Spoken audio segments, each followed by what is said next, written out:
मैं आपकी मदद करूंगी। ऐसे लता घर के सारे काम करने के बाद हेमलता की घर को सजाने में मदद करती है। हेमलता और लता मिलकर पूरे घर को अच्छी तरह से सजा देते हैं। अच्छा मालकिन, मैंने घर के सारे काम निपटा दिए हैं और पार्टी की सारी तैयारी भी हो गई है, तो अब मैं घर जाती हूँ। हाँ ठीक है, लेकिन पता है ना तुम्हें आज शिवम की बर्थडे पार्टी है, तो तुम शाम को 7 बजे अपने बच्चों के साथ पार्टी में आ जाना। और हाँ, मुझे तुम्हारी थोड़ी मदद की भी जरूरत होगी। ठीक है मालकिन, मैं शाम के समय बच्चों के साथ यहाँ आ जाऊंगी। ऐसा कहकर लता घर चली जाती है और दोनों बच्चों को तैयार करके शाम को 7 बजे पार्टी में आ जाती है। पार्टी बहुत ही शानदार होती है। लता के बच्चे इतना बड़ा घर देखकर कहते हैं, अरे यार चिंकी, यह घर कितना बड़ा है और कितना सुंदर है। बाहर कितनी गर्मी है, फिर भी इनके घर के अंदर कितना ठंड लग रहा है। पिंकी और चिंकी की बातें शिवम सुन लेता है और वह उनसे कहता है, अरे ये घर ठंडा इसलिए लग रहा है क्योंकि हमारे घर में हर कमरे में एसी लगा हुआ है। ओह, मतलब कि एसी लगाने से घर बहुत ठंडा हो जाता है। दीदी, हम भी अपने पिताजी को अपने घर में एसी लगाने के लिए बोलते हैं ना, हमारे घर में भी बहुत ठंडा लगेगा। चलो बच्चों, इधर आओ, केक काटने का टाइम हो गया है।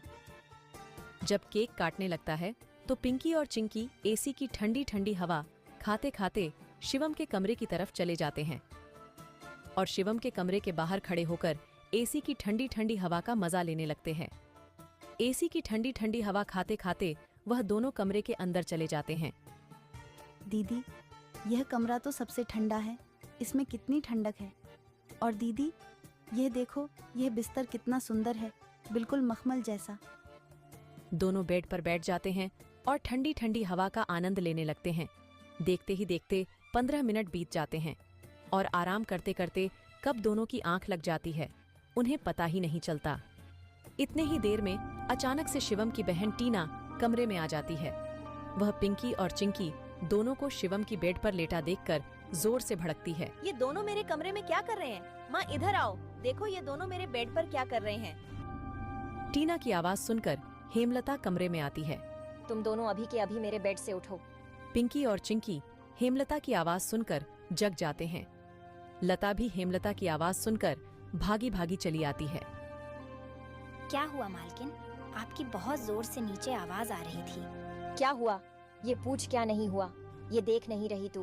तेरे बच्चों ने अपने गंदे मेले बदबूदार कपड़ों से मेरा पूरा बेड गंदा कर दिया। तेरे बच्चों ने एसी देखा नहीं कि सोने चले मेरे बेड पे।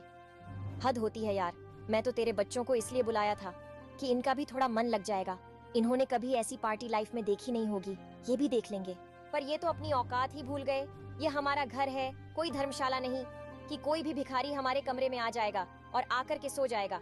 तू अभी के अभी अपने बच्चों को लेकर निकल यहाँ से। और हाँ, कल से काम पर भी आने की जरूरत नहीं है।